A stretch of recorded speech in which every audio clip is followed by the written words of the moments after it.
So as the borrower, it's not so much up to you anymore to make sure that you can repay your mortgage. It's up to the person who's originating the mortgage. Obviously a problem for the banking industry. Obviously they're lobbying against it. There is an exclusion to this, and this is where this rulemaking under Dodd-Frank is becoming so confusing and taking so long. For every rule that they have, because of the lobbyists, there's an exclusion, and because of reality, there's an exclusion to the rule. The exclusion to this will be for what's called a qualified mortgage.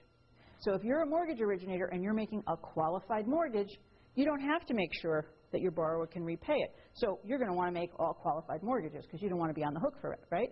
But what is a qualified mortgage? Is it a simple and straightforward product?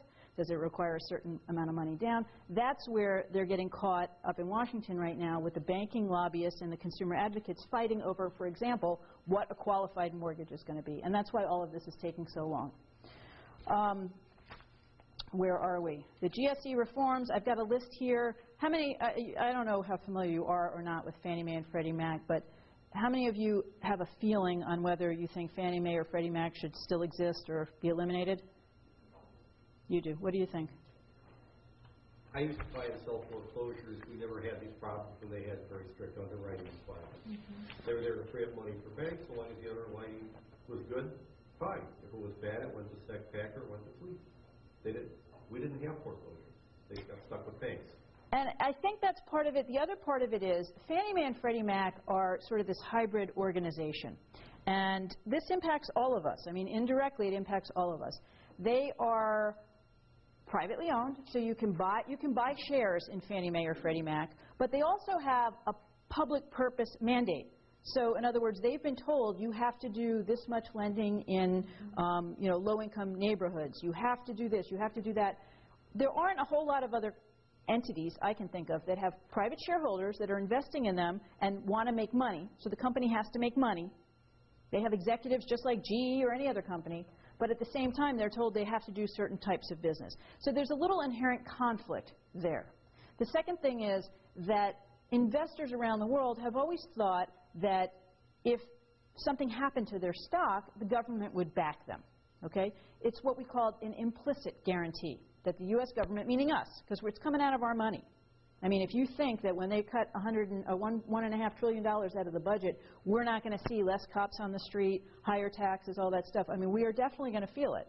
So there was this implicit guarantee, but because it was implicit, there was really no, they weren't getting paid for it. The government was not getting paid for the idea that they would have to bail out Fannie Mae and Freddie Mac. So that's one of the issues listed on here. You know, the Republicans, of course, are all for eliminating, probably winding down over time. The Democrats want to save them. But, you know, certain things we have to figure out. Is this a private shareholder-driven, money-driven company? Is this a public purpose-driven entity?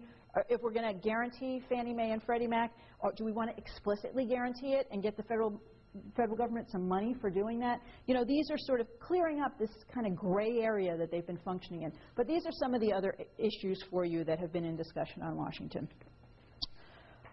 And we are winding down. Am I good for time? Okay, good. I wanted to just briefly mention, just because it's a biggie, the reforms on Wall Street. And you all have seen the whole Occupy Wall Street movement. Anyone understand what that is? No. They don't. I don't think they have an agenda. They have a little bit, but it's not clear. It's interesting because, you know, it's a political thing, but it's also a social thing. And it's kind of interesting. It's almost like a big psych experiment. It's a leadership movement, and they want to be all inclusive, which is really kind of interesting, and that's why we get this, you know, I think at the core they're about financial issues. It's about the disparity in income. It's about, you know, Wall Street running the country and people having either hundreds of millions of dollars or no money, and health care or no health care, that kind of thing. But because they're all inclusive, you drive by and there's pill mill signs and pollution signs and war and all kinds of stuff. I think eventually they're probably going to become mainstream, and in New York actually the unions are backing them now, which is pretty big. But if nothing, they're drawing attention, you know, it's this dialogue, which is kind of a good thing. But the issues of money on Wall Street and sort of how they're doing things seem a little more removed from us, less of a direct impact. The same kinds of things are holding up that process. In this case, for example, that securitization process that I explained to you, the mortgage originator makes the loan and then they sell it and they're off the hook, and so they really don't care if they make a crappy loan because they're done with it. Well, part of Dodd-Frank would change that and require that originator to keep a 5% stake before they just sell it off. So theoretically, that would be enough to make them do a good job on that, so they're not selling crap. But there's an exclusion, and the exclusion is for what's called a qualified residential mortgage. So if you are an originator and you're doing qualified residential mortgages, you don't have to have any what they call skin in the game. Question is, how are we going to define that? So of course, the bankers are pushing to define it very, very loosely so that, you know, everything is a qualified residential mortgage and they don't have to keep any of that. And then the consumer advocates are pushing to define it more tightly so that most things don't fall in that safe harbor and originators have to keep the mortgage. One of the examples in terms of that discussion is it's not going to be a qualified residential mortgage unless the borrower puts 20% down. How many of you think borrowers should put 20% down when they buy a home? I think it's a great idea. But here's something. The National Foundation for Consumer Credit did some research, and they think it will take the average buyer 14 years to save a 20% down payment. Well, look at what people make. I mean, people can't even make ends meet. So, you know, I think that's just my whole point of explaining that is just to give you guys an example of how complicated this is. Yeah, we'd love to have everyone put 20% down, but do we want people to have to wait 14 years? Or is it 7 years they should have to wait, or 3 years? Or, you know, certainly we'd have less defaults. I don't know. No one really knows the answer. There's another rule that they're in debate now called the Volcker rule. That would eliminate banks from being able to use our money and deposit money to make trades that make money for them. It's called proprietary trading. But banks do certain trading in their routine business. So the debate now is, where do we draw that line? Where's that gray area? How do we separate what's the trading they can do from the trading they can't do? And of course, this is all going on. Lobbyists are getting paid a lot of money to argue these things. Anyone represent bank officers or any FDIC work? One of the big areas of litigation we're going to be seeing is against bank officers. About half of the banks that were taken over will have officers who get sued, including sometimes the lawyers who represented them, who represented those banks. A big difference now than the RTC time, when a lot of officers and directors were sued too, is one of the rules under Dodd-Frank actually is a whistleblower provision. So if you blow the whistle and the government recovers more than $1 million in one of these investigations, you can make 10 to 30% of what they recover. So I would expect we're going to see a lot more whistleblowing. The last example is with taxes, just because how many here get a mortgage interest deduction on their tax returns? It's on the chopping block now. So that may be reduced. It may be, you know, they're looking to possibly phase out the real estate tax deduction.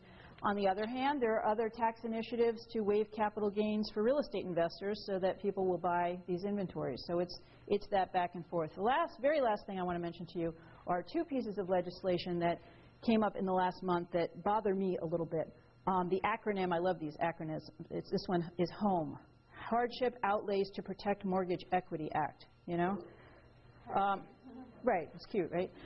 What the proposal is for folks to be able to use their 401k money if they're in default or they can't afford their mortgage or they're underwater to get themselves out of default. How many people think people should be able to do that? I agree with you. And it kind of begs the question, who's then going to pay the retirement? Which kind of brings us full circle, because I think the answer to that question is Devin and Brooke. And your kids are who's going to pay for their retirement. It goes to that bigger picture perspective, which is that 75% of the middle class wealth was in housing. That's gone now. So obviously there are people who aren't going to be able to retire when they planned. That wealth gap that we hear about is growing, and we get so used to hearing that we kind of tune it out, but that's what it really means. It really means these things that will definitely impact us. Suburban poverty in the last 3 years is up 53%. That's not inner cities. That's people living in our communities is up 53%. And this is the legacy we're leaving for our kids. The thing about these federal reform initiatives, the ones that are the long-term fixes that will be with us forever, there's no sunset provisions to any of these. So this doesn't say, you know, for the next 3 years until we get out of this crisis, here's how we're going to do it. This says forever, here's how we're going to do it. And that's a little troubling because we are creating this permanent infrastructure, and these federal regulations and reforms that are changed reflect our values. And our values, in turn, will come to reflect the infrastructure that we live in. So it's particularly in an election year with politicians trying to talk about employment, particularly their own employment and keeping their jobs, and housing being a big issue in swing states. You know, I have to say, I think in our area there have been elections that have been won or lost over, you know, just 2 or 3 times the number of votes that are in this room right now. So it is important to get involved in this. I mean, Ron Paul, for example, his plan to restore America involves eliminating HUD altogether, revoking the Dodd-Frank Act, deregulating financial services. President Obama, and I actually have a slide on here, I think, and this is not a political statement, but these are just some quotes. I don't know if you all remember this summer he had a Twitter town hall. These are some quotes from his Twitter town hall. Things like, the continuing decline in the housing market is something that hasn't bottomed as quickly as we expected. That's not making me feel real confident. We've had to revamp the housing program several times to try to help people stay in their homes. The programs were not enough. We're going back to the drawing board. Given the size of the housing problem, no federal program is going to be able to solve the housing problem. So I'm not hearing that there's a real solid plan in Washington right now for anything. So one of the things that Rahm Emanuel was touting after the president was elected was that it would be a shame to waste a good financial crisis. I don't know if you remember him running around saying that. At the time, you know, it sounded good. Now it sounds a little cold. But, you know, the question I have is, did he waste a financial crisis? You know, the big picture as practitioners, legal practitioners, and all of us don't have an agenda like they might in Washington, or even like, you know, I have a lot of friends who are realtors, but, you know, they want to make their commissions. We don't have those agendas. So I think as legal practitioners who understand these issues, as parents, as homeowners, you know, as Americans who hopefully will leave a good legacy, and thank you for the Pledge of Allegiance, that rocks. Yeah. You know, we're really at a crossroads, which, if you look at this next slide, there's a crossroads sign. See, isn't that great? The federal triage initiatives to stop the bleeding obviously need work. They will be worked out. Whether they do the job or not, I don't know. I have questions. I'm more concerned about the reform, the long-term reform initiatives. Dodd-Frank is in the middle of a multi-year rulemaking and implementation. Hundreds of rules and regulations are being written right now. They will create the permanent infrastructure that our kids live by. They will reflect the values and create financial expectations and cultural shifts for the next generation. So the good news is that we still have time to influence that process if we want, to let people know what's going on in Washington, and to really have an impact and make a conscious decision, instead of just letting it happen, about the legacy that we want to leave for our kids. So obviously I hope that you will think about doing that, but in any event, I hope you enjoy the program and really appreciate you letting me come and talk.